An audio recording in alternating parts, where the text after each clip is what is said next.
Are you ready? Tonight, we are going to talk about the skills and the habits that will change your life. Everybody that's here with us tonight, who do we have? Emily, Deborah, Jess, Ken, Ashley Gomez. We are going to help you understand skills and habits of the art of the pivot. And these skills and habits will change your life. We're going to listen, talk, share stories, hear wisdom from the talent that we have on this call. And we're going to start with the talented Daniela, who pivoted, went to school at Laurier, took kinesiology, and now she's a talent manager at the Raptors.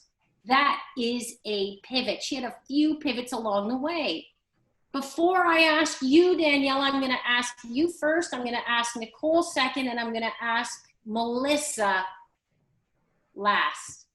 I want to know, Daniela, Nicole, Melissa, what are the skills that you think are very important to master the art of the pivot?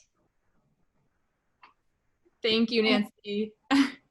And thank you, District. I'm really excited to be here tonight. So to answer your question, I would definitely say self-awareness is key. I'm a very self-aware person myself in general, but when you tap into your self-awareness, you can really discover so much about yourself and realize that you may be feeling nervous, anxious, or excited about a job or a program that you're applying to. And those are all really great emotions to be feeling, especially when you're making a transition into a new career or education.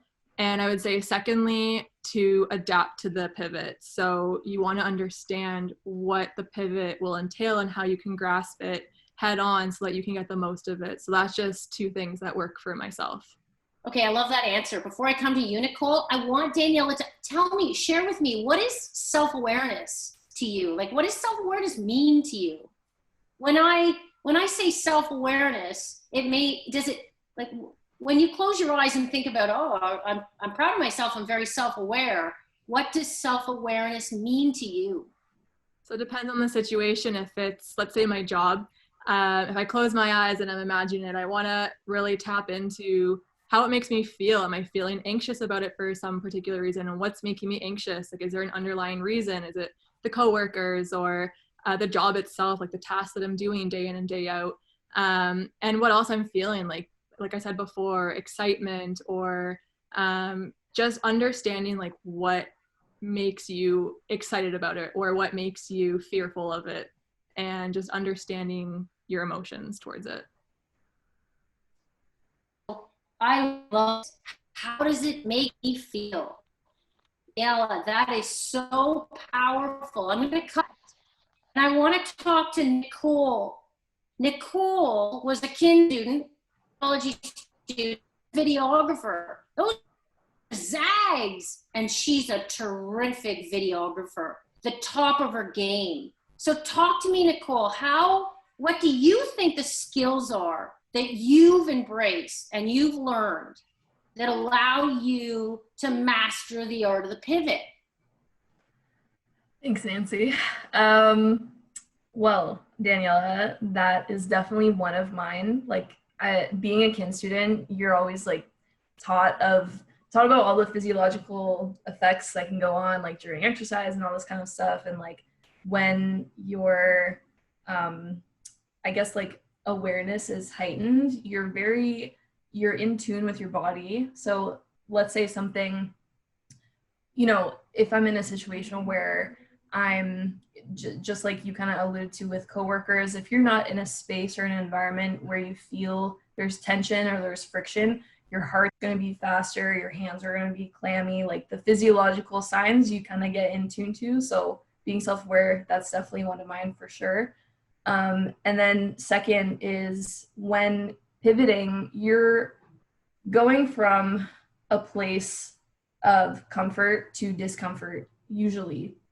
So when you're moving from A to B, being aware that this B section is going to be filled with adversity and tough times, and being open to that possibility of maybe failing a couple times or several times or hundreds of times before you kind of see the success in that other realm. And I think I had a third one, and it kind of connects to that other point where you're transitioning between one thing and another. And within that first pivot, that second thing that you have your mindset on, you're going to go into that with other pivots within the first pivot, if that makes sense.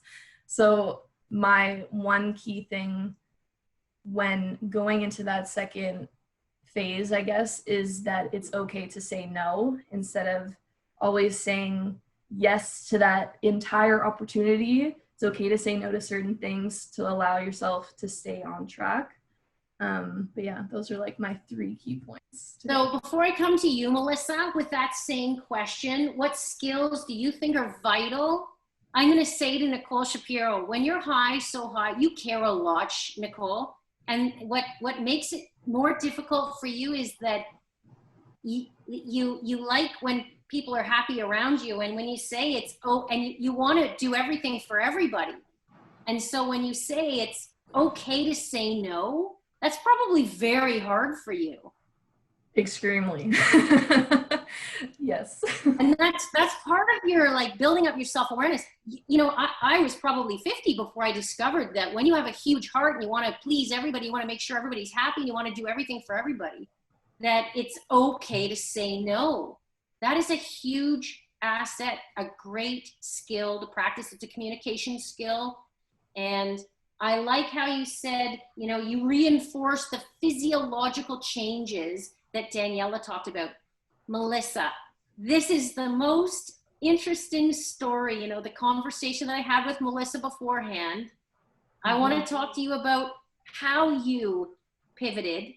And before we do that, I want you to share what you think the most important skill is, because you went from accountant to being a puppeteer, creating puppets, selling puppets, and now all of a sudden you're doing this magnificent artwork.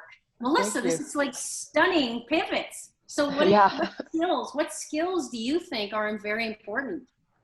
Yeah, like you said, it's a lot. I think I approach this from a very entrepreneurial perspective. So for me, I would say like following the data, like whether that's internal or external data. It's like what are the signs telling me to do?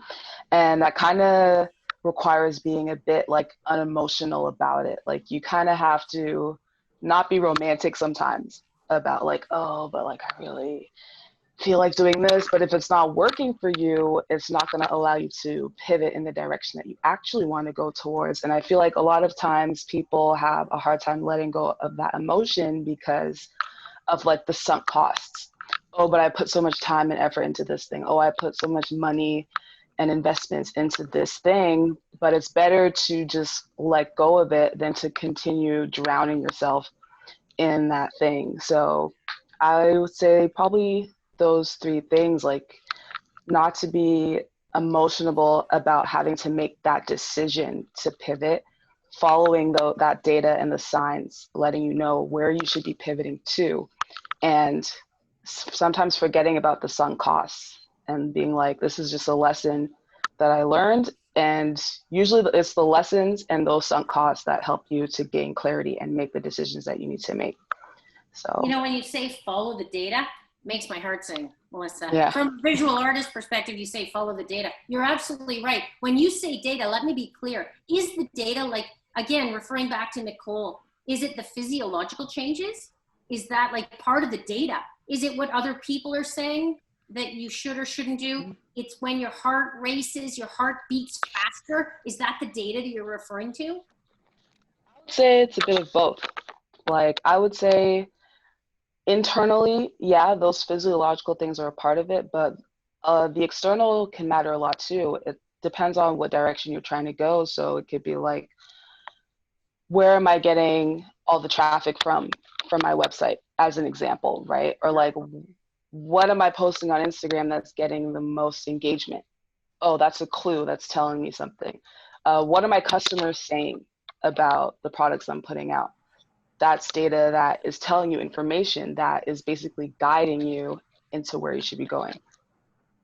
I love this. You are guided by logic more so than the other two teammates on the call. I'm going to come back to a story you shared with me, Melissa, just about your journey from school, when you were younger, no, actually before school, just journeying in church and how you started making puppets. I want you to share that. And I want you to talk about what triggered you to do the change when you were making puppets. Like what was the data that you saw there? I want to come back to Daniela for a second. You know, what Melissa says is the logic, you know, look at the data, the external facing data.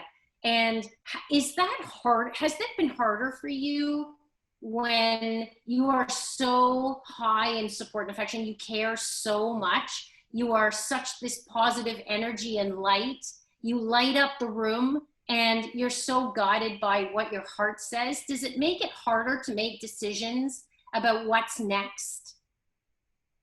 A little bit, yeah. I'm not a big person on change, so I like making sure that I'm secure in the situation and the people around me are feeling okay, that everyone, like there's greater good for everyone. So yeah, it's a little challenging for me just because I like to know what's next and plan ahead, and just having that security blanket almost. So yeah, again, it just depends on the situation and like what's in front of me at the time.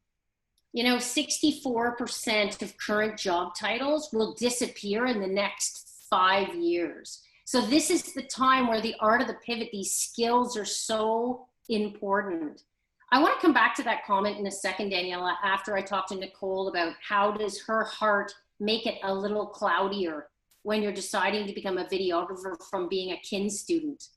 And I want you to walk me through, Nicole, your journey. But I just want to finish, Daniela, to say, you know, when you're so planned, when you go through your journey and you're so planned, and if the future is all about pivot, and as the world speeds up and you have to continue to be innovative, there are certain things that you can learn in your journey already to date to almost continue to speed yourself up to make those decisions faster, to trust yourself, because you are a person who likes to make sure everything is very well planned out. And maybe in the future, what we know in the future is that it's not going to be like that, that it's going to be the people who will win are the people who are able to pivot fast. And you've already tested that.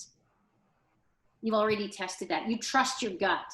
And I think, I'm going to come back to this actually, I think you have a team of people surrounding you that you trust. Am I right on that? You're right. Yeah. To make decisions. Okay, Nicole Shapiro, tell us stories. How did you pivot from being this kin student to men's basketball to being a top videographer? Yeah, it's kind of wild. Same thing, like I'm actually very surprised with Melissa's story. I didn't even know like this whole puppet thing. That's crazy. Yeah, like pivoting from something, there's so many like irrelevant things between the two of them, but they are actually like more connected than I thought they even were.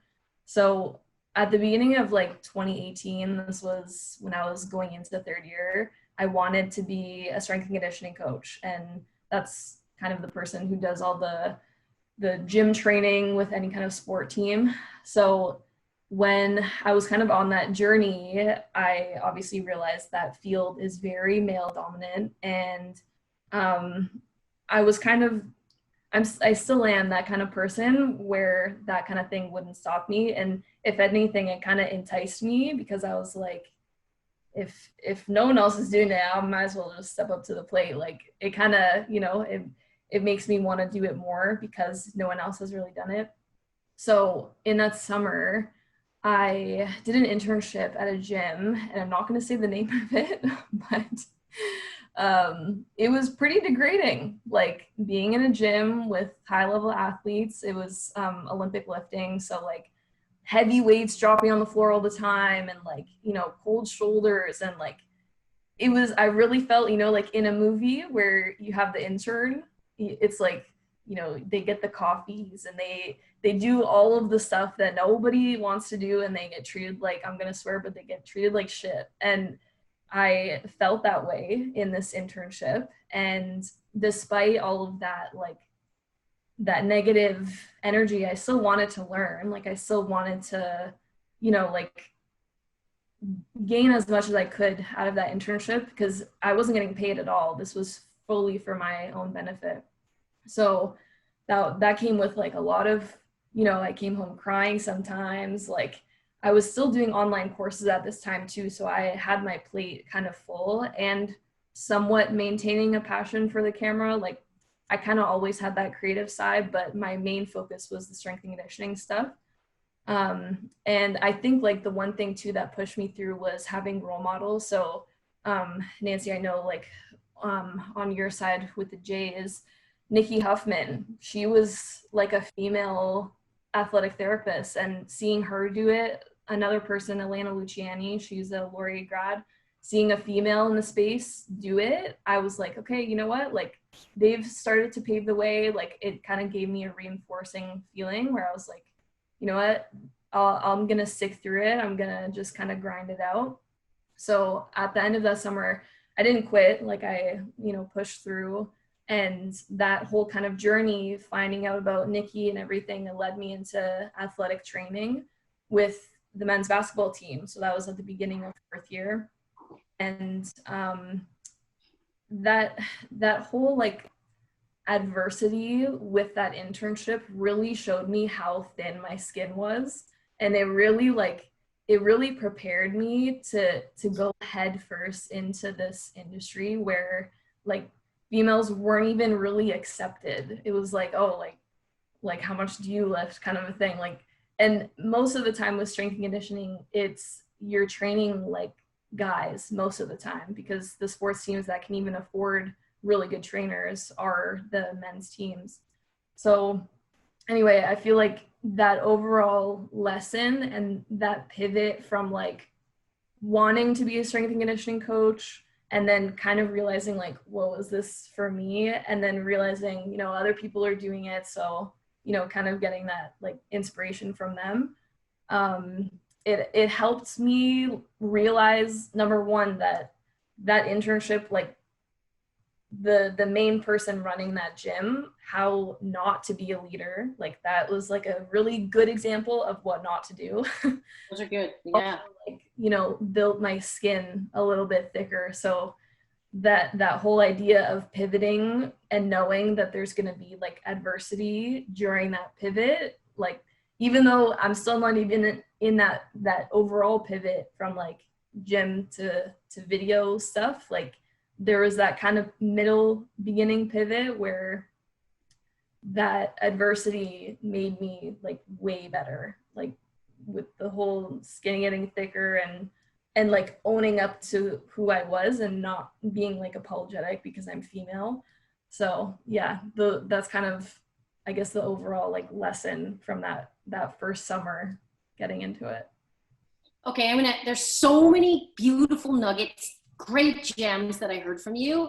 I'm gonna come to Melissa to talk about her story at the very beginning journey with the puppets, because I love that. And I just want to share just a couple of things that I heard. You know, number one thing that people respond to when they're working within inside environments is you just want to feel valued. Even the people that leave the Oprah Winfrey show, just when they ask like, was I okay? Did I do a good job? They just want to feel valued. And when you walk into an environment like that, Nicole, that learning is so fantastic. But again, remember, we're talking about the skills and the habits that allow you to master the art of the pivot. And Nicole, what I heard was you were able to spend time paying attention to what leadership qualities you didn't want, which is a great learning. What leadership qualities you didn't want. You wanted to be, it allowed you to make a decision where you wanted to be in an environment that people cared about you, cared about your opinion. They said hello, they leaned in, they didn't judge. Am I correct in that? Yeah, 100%. That was the one thing that we were lacking. And within the district team, we actually kind of talked about this as emotional compensation. And like when you do anything, regardless if it's, you know, for a really big company or a very small company, like regardless, whoever that immediate boss is should have that compensation of saying, hey, like you did a really good job. Or even if you didn't, like just that open communication of realizing like, hey, like, you know, checking in, they see that, you know, I'm putting in effort and I'm trying my best, and that acknowledgement goes a long way.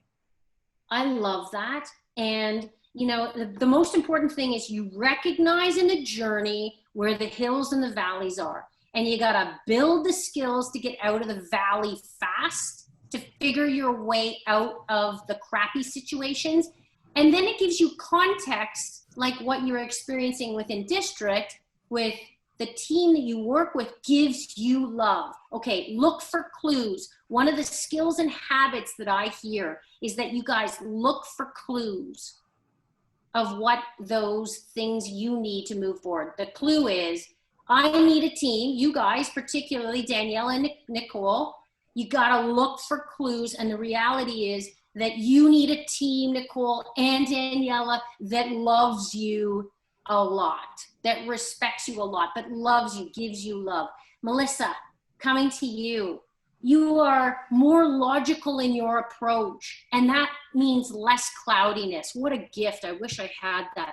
Your strengths are so incredible. It allows you to pivot so many times.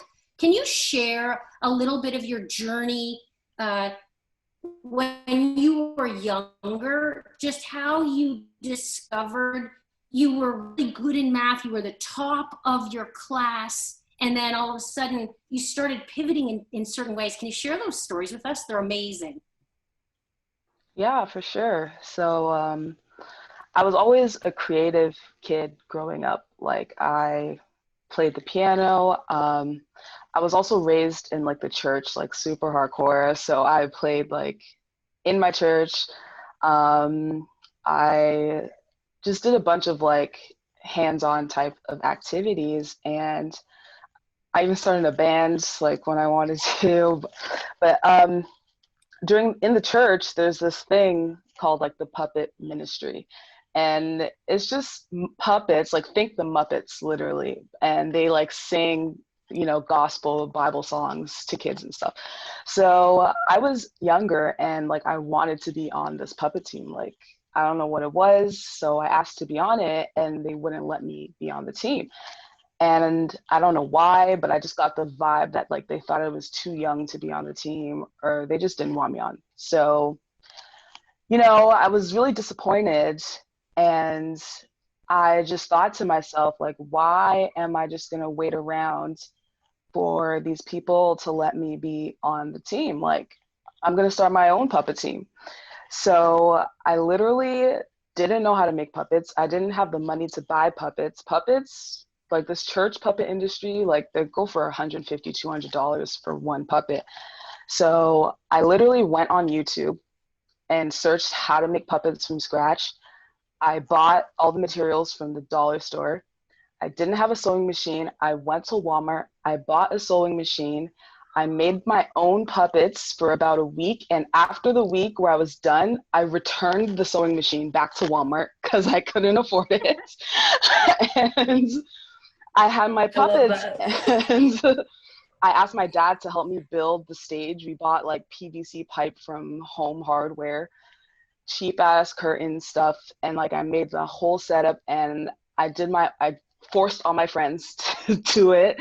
We practiced, and I made my own puppet team, and it actually ended up being pretty good because other churches would come to my church, see our puppets, and then invite us out to their churches to do puppet shows, to the point where other churches were literally hiring me now to make puppets for them and plan out their own puppet teams and all of that stuff. And that was a little phase of my life where I just realized like sometimes you just can't wait to be invited to the table.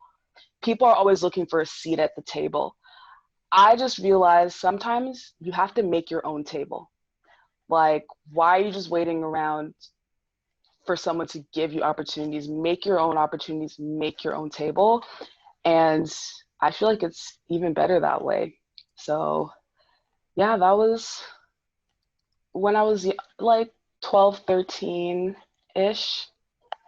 I love the make your own table. Don't wait around. Okay, so what I teach a lot of the team, and the reality is this, that I see a lot of students and a lot of people who are early graduates, and we talk a lot about being proactive to be reactive. Mm-hmm. Is that a skill? Is that what you're talking about? You know, make your own table. I love that. Yeah, basically, it's like you have to be the one to empower yourself.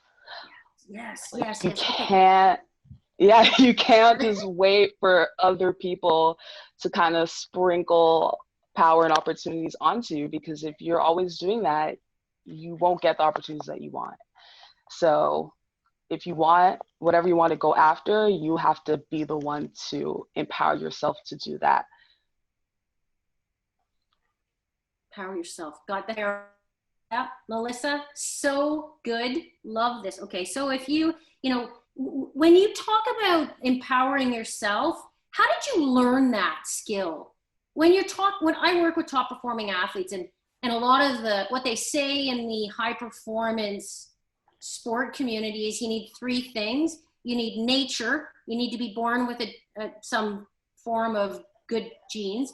And then nurture. You need somebody to believe in you, which I talked to Daniela about earlier. And then you need the third factor, that ability to push yourself, Melissa. What inspired you in your upbringing to push yourself? Yeah, I think it was a bit of both, nature and nurture. Like for me, my parents are immigrants from Jamaica, first generation Canadian, and we didn't have the most. Like we had a house, but anything else extra that I wanted, like my parents just didn't have it. So as a kid, it was always on me to get whatever extra stuff that I wanted. Like my parents were just taking care of food, clothes, Yeah. school supplies. But if I want a phone, it's like, good luck. So I remember I got my first job working at Tim Hortons when I was 13, and paid for my own phone, paid for anything that I felt like I needed, because I knew I couldn't rely on my parents or anyone else to give it to me. And that's kind of how I was raised from day one. Like I remember like having to make Halloween costumes as a kid, like out of like paper, like literally by hand, because my parents did not have money to buy us costumes. Like I would make my own everything, like from scratch if I could. And that's just how I was brought up. And so to me, that's just like almost normal for me. Like as soon as I think of something that I want, it's like, how am I gonna figure out how to do this myself? Because that's what I need to do, kind of thing. But that was the skill. That was the skill that you learned, was like, you had to solve your way forward, which is woven itself. What I hear is it's woven itself into your life now. What a great skill, the art of the pivot. Yeah, for sure. You are the master, and now you're creating artwork that every time I think about it in my brain, I love it. It resonates with so many people. And you're doing, it's like, I think what the art of the pivot does is it kind of centers you. You want to be, you find your sweet spot, you find your center. I'm going to come to Daniela for a second. I want to talk about energy now. I want to talk about what gives you energy, because in the art of the pivot, in your life, in your journey, which should last forever, it should never stop. It is a marathon of discovery. Daniela, what gives you energy? One of the questions that Kevin has asked is, you know, what keeps you organized and motivated? Let's take away the organized, because we know you're organized, but what keeps you motivated when you're constantly working in a role that's not 9 to 5? And again, because we're talking about the art of the pivot, talk about the skills that you paid attention to along the way, along your journey, that the skills to recognize where you got energy and where you were drained with energy. And then I'm going to come to Nicole and Melissa about where did you feel like you got energy from. Daniela, where did you get your energy and how do you keep up that motivation working in chaos? So for me, it's always been about doing purposeful and meaningful work that helps other people, but also having that sense of reward in the end as well. It just makes me feel good. In my current role right now with the Raptors, I get to make exciting and special moments for fans, and the feeling in the end, at the end of the night, is, I have no words for it. It's just an unbelievable experience and feeling that, again, words just can't describe. And I think just connecting with different people and people with the same mindset, it just really drives me and continues to motivate me to do better and be a better version of myself. Just altering my mindset and knowing that the people that I have in my close circle help to empower me, which goes off of what Melissa said, like having that support group and people who empower you to push you forward. And in the end, it's why I do it. The people around me enjoy it. So for example, the fans at games, like that's what they're there for, to have a good time, and I get to have a small piece in that. So just to do my small piece, it just makes a difference for myself and I feed off of it. So if we're talking about one of the skills is to look for the clues, like spend time reflecting on childhood, spend time reflecting on now, like what gives you energy. What I hear and what I've heard from you before, Daniela, is could a clue be that when you were growing up, you had support? You had people that loved you and gave you energy and they believed in you. You had your family, and now you have the fans. They give you energy back. Yeah, so it definitely goes back to my family. They've always been supportive throughout my entire life, whether it was school or my career. And I would say my mom is my biggest role model. She's the hardest working person that I know, always there for her family as well as the family that we have. And she just embodies such a powerful drive and work ethic. And I admire it so much that I'm inspired by her to match that every single day. So I think it starts with her. And then I have an older sister and I just admire her so much and I follow in her footsteps. We have very similar characteristics and just traits that she's always been just above me, and I've always just admired to be like her. So I think my family is definitely where it starts, and they continue to push me forward into where I am now. But they push you. You know, there's a collaborative competitiveness with your family, this collaborative competitiveness. So finding people who believe in you and that will inspire you forward. Nicole, you said you had somebody in your journey that you were inspired by, even seeing what you said, you know, and one of the skills that I see is important is that visual image. Like you saw somebody who inspired you. You saw a visual image of what you wanted to be like. And that's part of the journey forward in mastering the art of the pivot. Finding that image, like when Melissa has a drawing that she needs to create, which is what I want to come to next after Nicole, is when she sees a drawing, it's like she has to solve it. She has to see it in order to create it. And that's the same as you, Nicole. And that's the same as Daniela. Daniela had her mom. Nicole, you mentioned somebody in your past that you said, I want to be like that. And conversely, I don't want to be like that. So I want to talk about the visual images, but I also want to hear from you. Where do you get your energy? What makes your heart beat faster? So that whole thing about like making my heart beat faster, that was like a pivot in itself when I got onto the men's basketball team as that athletic trainer. I had, filmed some things here and there casually, like I had done my cousin's wedding, like I did a couple creative things with the camera. And when my coach, Justin, found out that I did this on the side, he was so mad at me because he had been looking for someone to capture all of these games, and I was literally right under his nose. So essentially what happened was I got hired for both. So during the games, or pre-game actually, I would do any warm-ups or taping with the guys, and then during the game I'd film and create these highlight videos. And unlike Humber or Ryerson, where they have that media team, Lori doesn't really have anything like that for the sports side. So when people were seeing these videos of Lori, they were like, oh my God, who is this guy? Like, this guy films like the basketball videos. This is so sick. Wow, this guy's so cool. And no one knew that it was me, like at the beginning, this like female who was that like therapist. It was so random.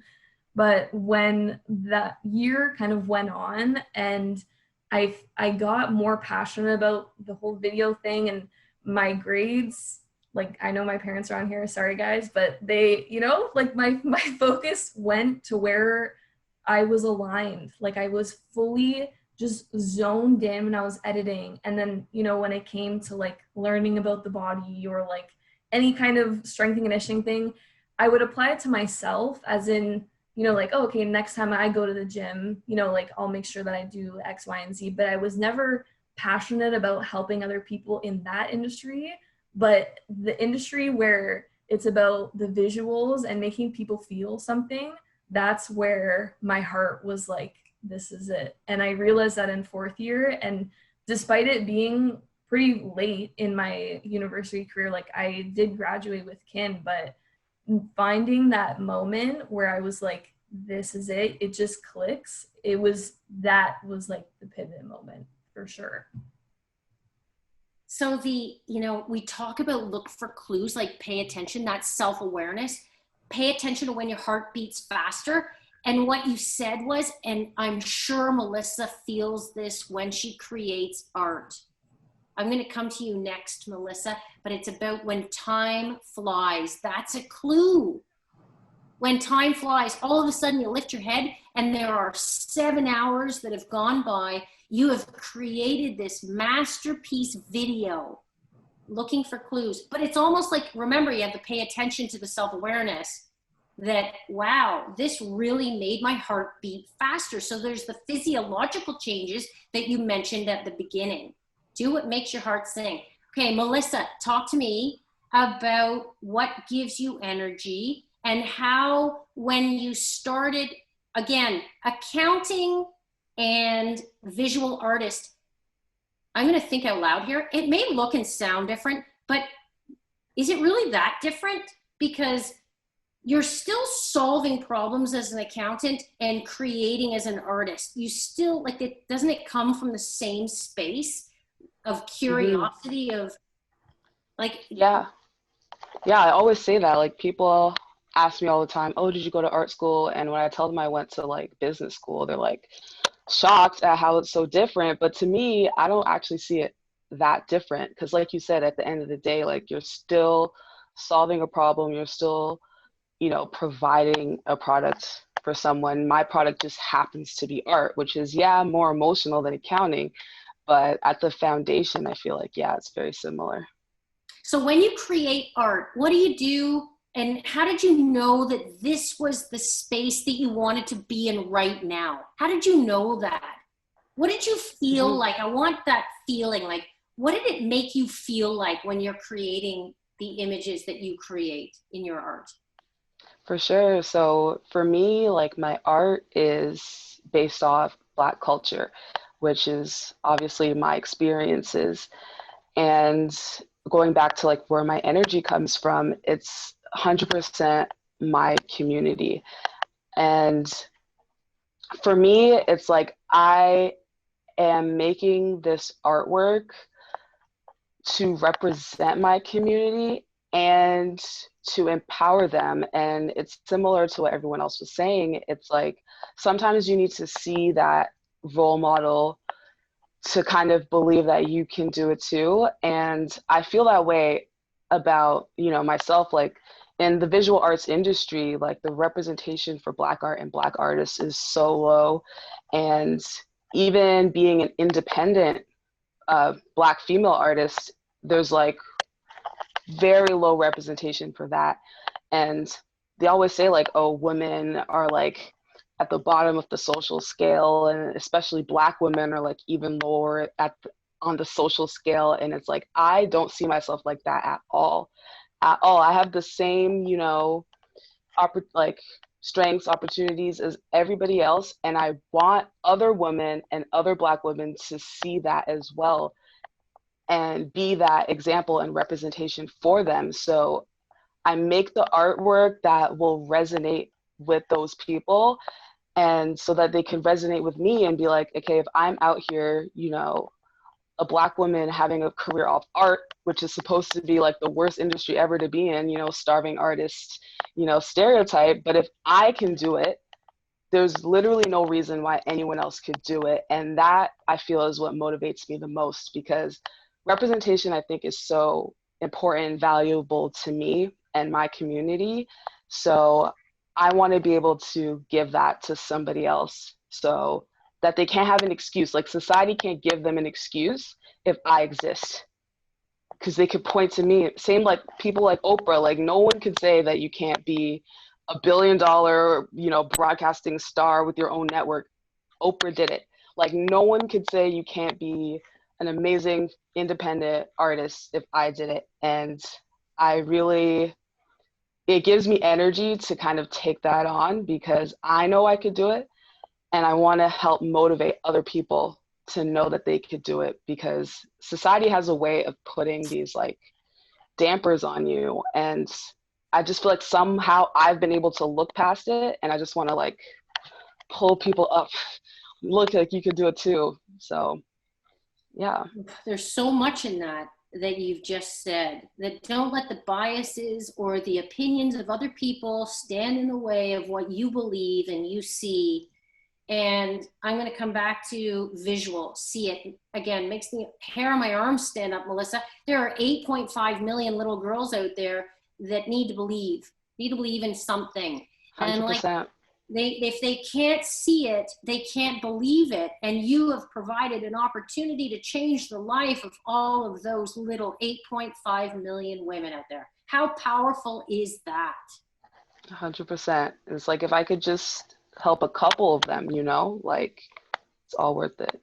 A total zag story, but my best friend is Jamaican. She came from Jamaica at 17. She's a hair artist, stylist. And she said that there are only 3.5% of women in that business are Black women.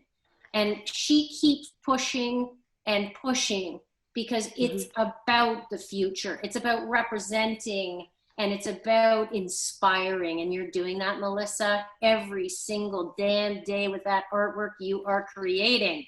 Okay, Daniela, talk to me about your journey with zagging. How did you notice when it was time to pivot? What were some of the things that you paid attention to? How did you know when it was time to say, okay, I'm going to stop doing this and I'm going to start doing this? And before I get to your answer, Daniela, there's a question. If your gut's telling you to do something, but the outside signals aren't aligning. And that's where you're a planner, Daniela. You plan everything. You probably ask for opinions of people. And like, walk us through the process of how you made the decision to make those changes, to go forward with being that talent manager. And how did you know that that was the right decision? Well, I mean, the end goal for me was always working with the Raptors in some sort of capacity. I don't know how I was going to get there, but I was going to get there. I think that one of my pivots, so I was in, similar to Nicole, kinesiology at Laurier actually, and I realized by like even first and second year, I was not enjoying it. I was miserable going to class. I was so involved with the athletic department, and I was a team manager for the Laurier men's basketball team, which is also very similar to Nicole. And I just loved it so much. I wanted more of the sports and more of the action within the athletic department, that I found myself more at the gym than I was in class. And although education is very important, extracurriculars are just as important. I think that's something that a lot of people forget, because you meet so many people, you connect with so many people, and it's just the environment that I was surrounded in that really changed my mindset and just my perspective overall. And I was like, just really tuning into that and realize that I love this. It was hard to make my family and my friends understand why I had dedicated so much time to it and the amount of hours that I had put into it. So despite making people understand and school being a challenge and just my own personal things going on, I knew at the end of the day that I was happy being at the gym, on the basketball court, doing that, than being in class, and that I knew if I continued to excel in that, that it would pay off down the road in some sort of way. So I always carry this like quote with me.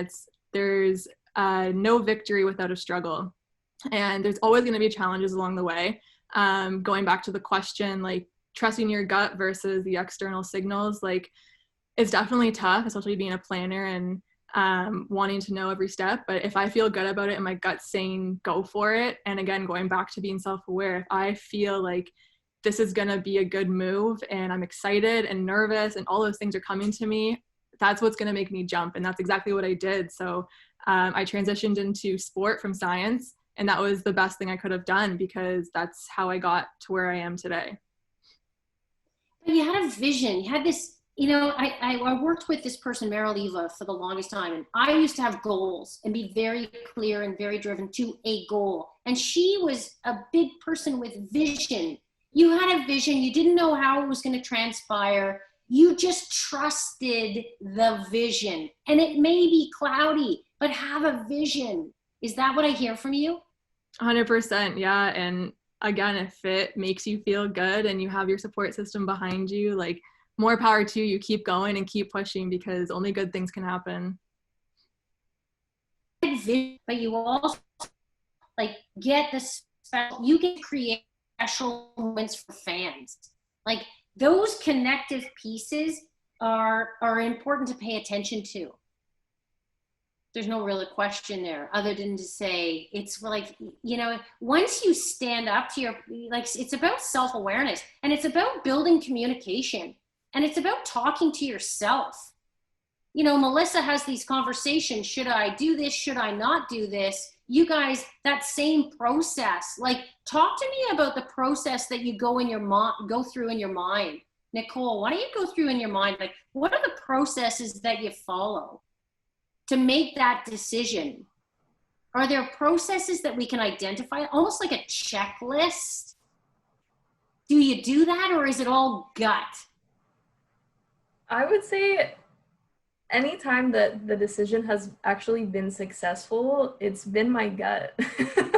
Like it's really just whenever I mess up, it's those times where I didn't listen to my gut and I knew it. It was like, damn, why did I do that? Because I knew that was going to be the outcome, but I didn't listen to myself. I listened to, either the societal norms or what was expected of me. And that's when, like I was following another path that wasn't meant for me. But yeah, I think in terms of like a checklist, it's really just pausing. Like pausing is probably the most important thing, because especially in university, when you're just going along with things and you're involved in 50 different extracurriculars and you have your exams next and then you're on the court, like you have all these things going on. But then like I just remember this one time I was at my desk editing one of the basketball videos, and I probably had a quiz the next day or whatever, but I paused and I was like, you know what? This is making me happier. I know I have to do the quiz anyway. I'm going to get to it. But it was the realization, like self-awareness, I guess, is really a huge theme in this conversation, because like listening to that internal dialogue of, let's do this. I'm so happy doing this. I really want to like, inspire people with this video, make the team hype again. Like no media was covering Lori, to make the school be like, oh yeah, we have a basketball team. Like that was what I think is important, is pausing, listening to what's going on inside of your head, how you feel physiologically, and those answers will tell you if you're happy or not. And that's the path that you got to go on. So it's like the habit of the pause. And what you've also said is like, you got to inspire yourself. And that's what all of you guys have said.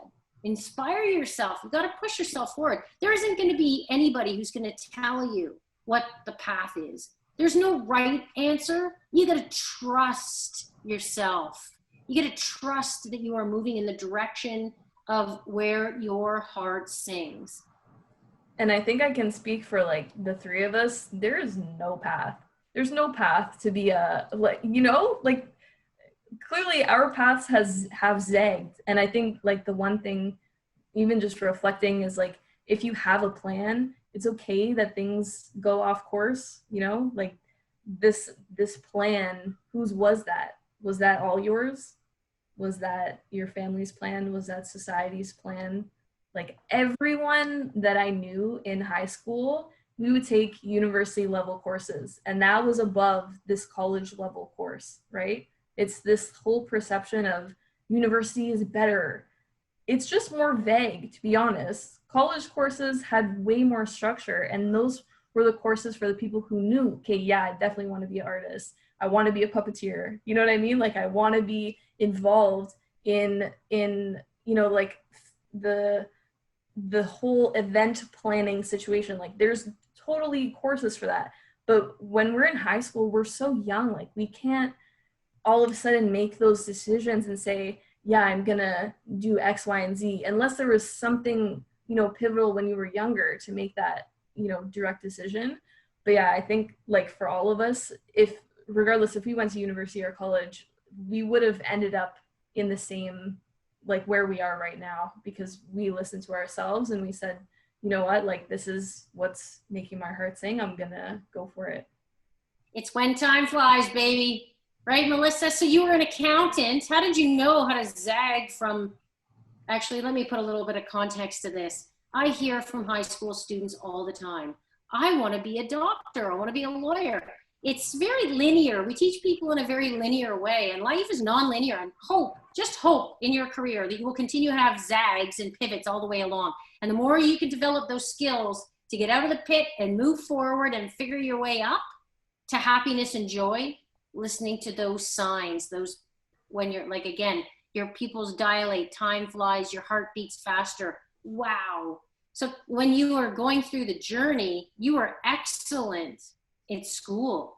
And it was like this linear path of accountant. But when you sit down, what did you gravitate to first? Like, how did you make that decision? Did you gravitate to accounting, or did you you obviously didn't. You gravitated to drawing. You probably made a decision at the beginning of the day. I want to be over here drawing, not over here studying. Yeah, definitely. Like in high school, I was, you know, honor roll student. I got the highest mark for accounting of my class. And it wasn't in my head that being an artist, an entrepreneur, or a business owner was even really a thing. Like it was, especially because I was an academic, it was like school, university, career / profession or whatever. Like that was all that I really knew. And, you know, my mom was into accounting. So I'm like, I'm good at accounting. Let me just be an accountant. And ended up taking Laurier's econ program. And literally within like 6 months in the program, like hated it. I was like, what am I doing here? I don't want to be an accountant. Like zero passion at all. And even at that time, I didn't really know exactly what I wanted to do, but I was doing a lot of creative things. Like I started painting because I didn't know what to get my mom for Mother's Day. And I just decided to paint her portrait. First painting I ever done. But like for me, that's normal. I always just like, oh, let me try doing this or whatever. And she liked it. So that year, like all of my friends got paintings as gifts. And that, like gifting people that artwork and seeing their reaction when they opened it, like that was probably like my heart beating moment. Like, boom, this is what I want to do. This was about a year and a half into university. So still killing myself in my econ classes, but then I had found this passion, and it did not take long for me to decide that I was abandoning accounting in school to do art, even though I had to stay in school because, you know, OSAP, like it wasn't, you know, feasible per se, but like similar to Nicole, like I literally have exams the next day, but I'm in my room painting. Like I turned my like dorm room into like an art studio, paintings all over the wall. Like I just passed through, you know, university. I got the degree, but like literally I was building my business in university, and I was also leveraging it as an opportunity because luckily like Laurier has a decent business program, and they had an accounting program that they had just started at the time, and like a launchpad entrepreneurship accelerator. And I was one of the first students to join it, and I joined it with the intention like I'm using this to start my art business. And that's what I did. So by the time I graduated, like my business was already up and running. Like I wasn't making a livable wage, but I was making enough for me to, okay, take this full time. And that's what I did right out of school with my art. So yeah. So I hear filtering opinions. Like you have to filter the opinions of the people that everybody has opinions where you think they think you belong. Yeah. And you know, one of the things that we talked about at the very beginning was self-awareness. Very often as a performance coach, what I hear a lot of people, I'll ask, what makes your heart sing and what are your greatest strengths? And a lot of people don't really pay attention to it enough to make the right decisions. And so they kind of go along with popular opinion. Again, in high school, I want to be a doctor, I want to be a lawyer, I want to be an accountant. And you're like, well, do you really even know? Because they don't know. But yeah, that's the thing. those opinions. You have to know what you want. And, you know, coming into university at 18, 19, like I didn't really know what I wanted. So that's why, you know, it was so easy for me to just go by the opinions of society or my parents and just do this university accounting thing. And it wasn't until I got into university and I had a lot more freedom, you know, being a university student, to explore more things and actually figure out what it is that I wanted. And knowing what you want and knowing yourself kind of then empowers you to then block out the noise, because it becomes then your filter, and that is what you use to make your decisions. Like literally I decided for myself, I'm not doing anything that A, doesn't align with my goals, and B, makes me happy. Yeah. Those are my only two criteria for anything. Like, because if it doesn't make me happy, what is the point? Like, what is the reason? Why am I just gonna suffer like for someone else? Like, no. And you know, time, energy, all of that is precious. If it's not getting me to where I want to go, like, why am I gonna waste it? So, but a lot of times you're only able to really know those things when you know yourself and know what it is that you want to do. And if you don't know those things, try a bunch of different things. Like literally, what are you vaguely interested in, and just do it one day, like whatever that may be. And then that'll kind of lead you down the path of like, oh, this is what I want. I've discovered it. And then you can kind of go from there. Do what gives you energy. Life is too short. And the reality is the future is open for you guys. This generation will be able to create. Like there are jobs that will be created next month, next year, that never existed before. And you guys have the power to do what you want to do. Following a linear path is no longer the way that life is. I want to wrap up and I want to ask Daniela first, what's next first, and what's one thing you've learned tonight? Like, what is next in your journey, Melissa and Nicole and Daniela? And what is one thing you've learned tonight from your cohort, from this team?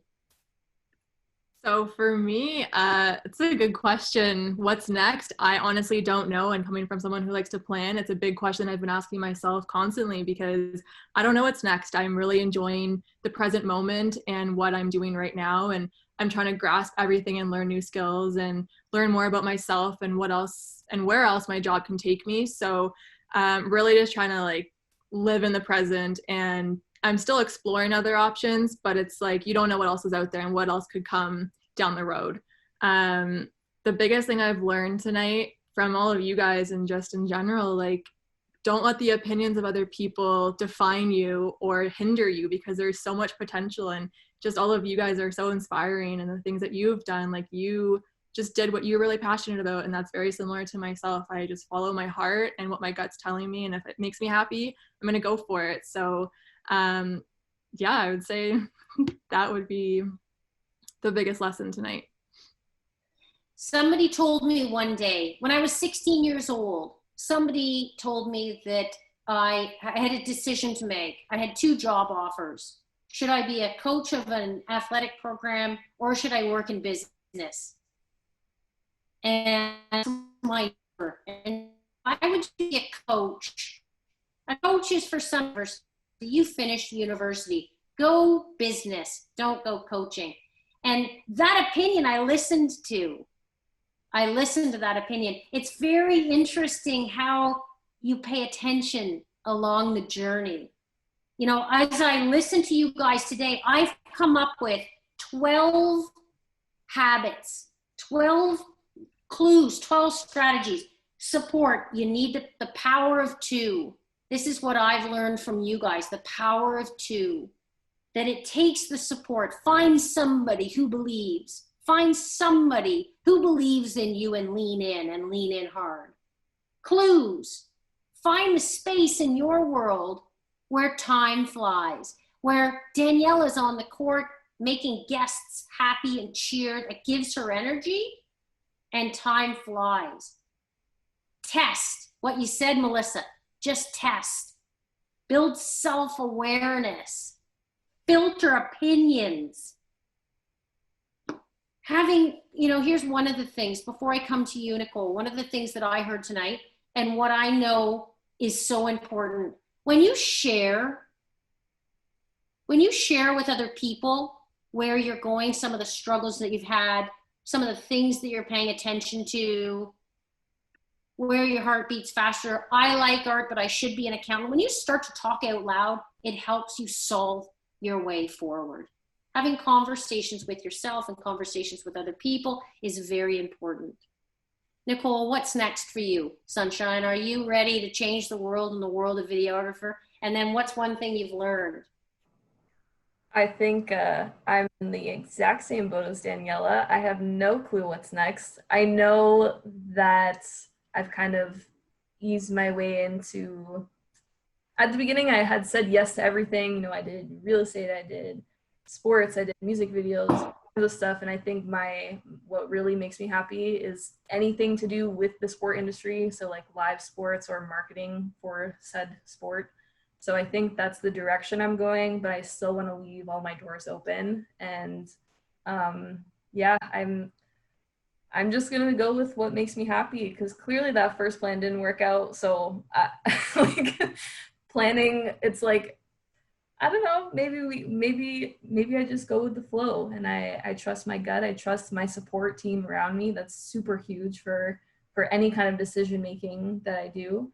And one thing for sure that I have learned on this call, not necessarily, you know, a tactical thing, but sharing my adversity with Melissa and Daniela, like all 3 of us have this drive and this I'm gonna do it regardless of what anyone else says. And to share that feeling of like empowerment, it just makes me feel not alone. Like, you know, like Daniela, you don't know what's next. I don't know what's next. I don't know if Melissa knows what's next or not, but to know, yeah, to know like those next steps, as long as it's in the direction of happiness and self-fulfillment within my life in general, if we're talking, you know, big picture, then it's just an amazing feeling to not feel alone in this whole process.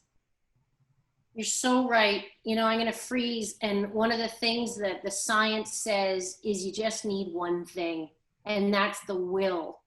The will to push forward, to figure out how to make those puppets, the will to push forward, to figure out how to get on the Raptors, the will to push forward, to tell the world stories through a lens.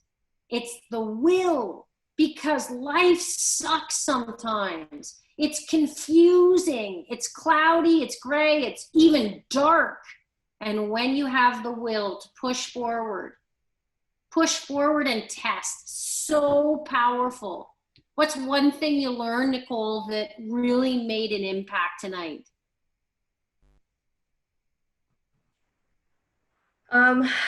There's so many gems.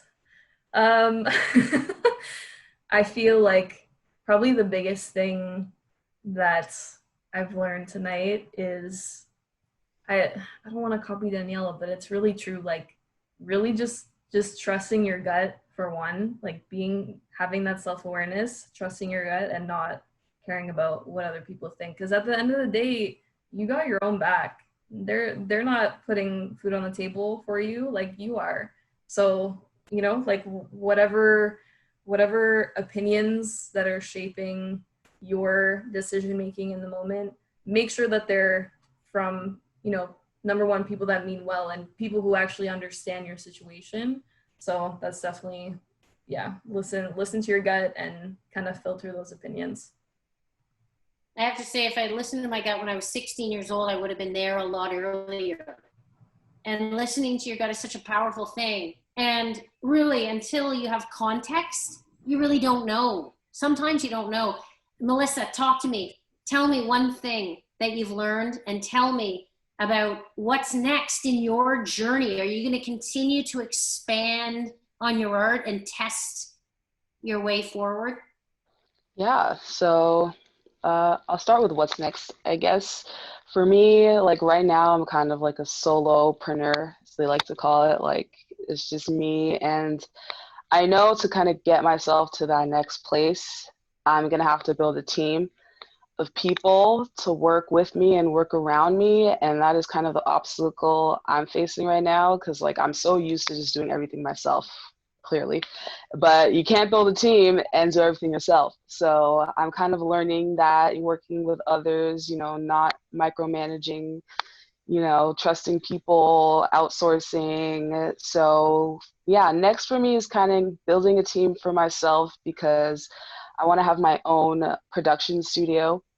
Right now, like I outsource a lot of my production to third parties, and I want to bring that all in-house and kind of have control over my whole production process. So, buying my own printers, my own manufacturing equipment, all that stuff. So, yeah, those are my future plans. And in terms of what I've learned, it's funny because we're talking about plans, but like what I've learned is that plans aren't real. Like they don't really exist in terms of like they're not set in stone.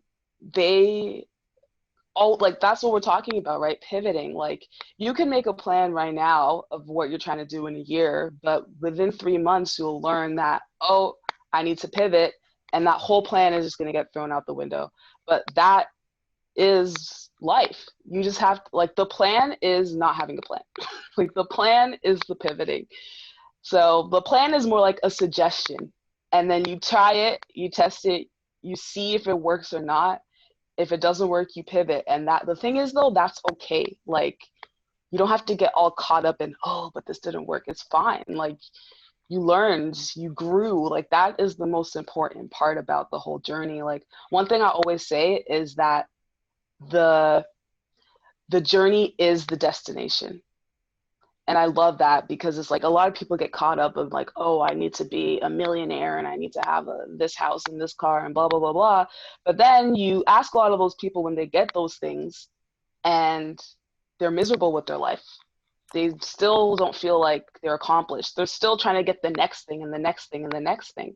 And it's like, it's not so much about achieving that thing, like X amount of followers, X amount of money in your bank account. Did you enjoy doing the thing to get you that thing? Like, did you enjoy living your life and growing your business or doing the work that you're doing? Did you enjoy that? Because on your deathbed, you're not going to be thinking about your house and your car. You're going to be thinking about your life and your experiences and whether you enjoyed them. And that is the destination. So yeah, I think that's it for me. So like I'll have these, team goals and production stuff goals, but if like that doesn't work out, was I happy at least trying to make it work out? If the answer is yes, then I'm happy.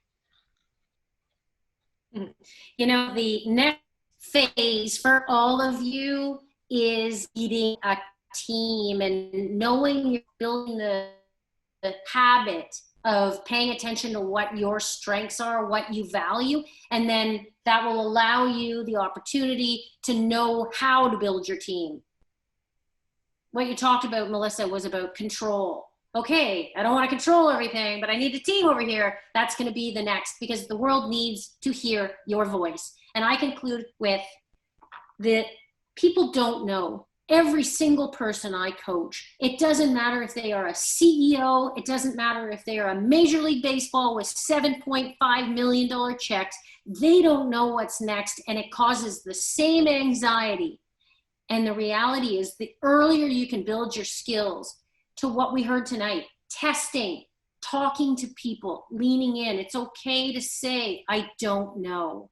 That is the most powerful statement I've heard. Understanding yourself so you can figure your way forward. You guys inspire me, and I am honored to know you. And I am here as your support team for the rest of your career, because those 8.5 million little girls need to see and need to hear your beautiful voices. So that's where we're going to wrap, you guys. Thank you for taking the time. Amazing conversation today. I am honored to hear your stories and inspired to see where you will go next. I'm excited to see where you will go next. Thank you so much for having us. Thank you. Yeah.